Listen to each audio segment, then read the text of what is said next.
ఆలయ పునర్నిర్మాణంలో భాగంగా మిత్రులు మరి శాసనసభ్యులు విప్ గారు కూడా గతంలో 3-4 సార్లు సమావేశం అరేంజ్ చేసిండ్రు. సరే సలహాలు సూచనలు ఏదైతే ఉన్నదో ఇది రాజకీయాలకు అతీతంగా అభివృద్ధి అనేది పెరిగే జనాభాకు అనుగుణంగా చేయాల్సిందే తప్పదు. కానీ దాంతోపాటు సాంప్రదాయాన్ని కూడా పక్క పెట్టాలని కూడా ప్రత్యేకంగా చెప్పడం జరిగింది.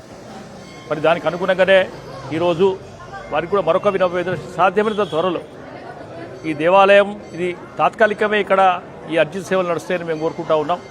వారు కూడా అదే స్పీడ్లో ఇప్పుడు మా ముందరే కాంట్రాక్టర్ గారు కూడా చెప్తా ఉన్నారు. కనీసంగా సమ్మక్క వచ్చే ప్రజలకు ఏవైనా సమ్మక్క స్థలాలకు వచ్చే ప్రజలు ఏదైతే ఉంటుందో రాజన్న దర్శనం చేసుకుని సమ్మక్క స్థలం మా వనదేవతల దర్శనానికి కోరు.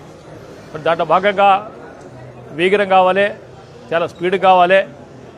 గతంలో మీటింగ్లో కూడా చెప్పడం జరిగింది. ఉద్యోగులు 500 మంది బ్రతికితే దాదాపు 5 నుంచి 6 వేల కుటుంబాలు దేవుని ఈ జీవనాధారంగా నమ్ముకుని బ్రతుకుతూ ఉన్నాయి.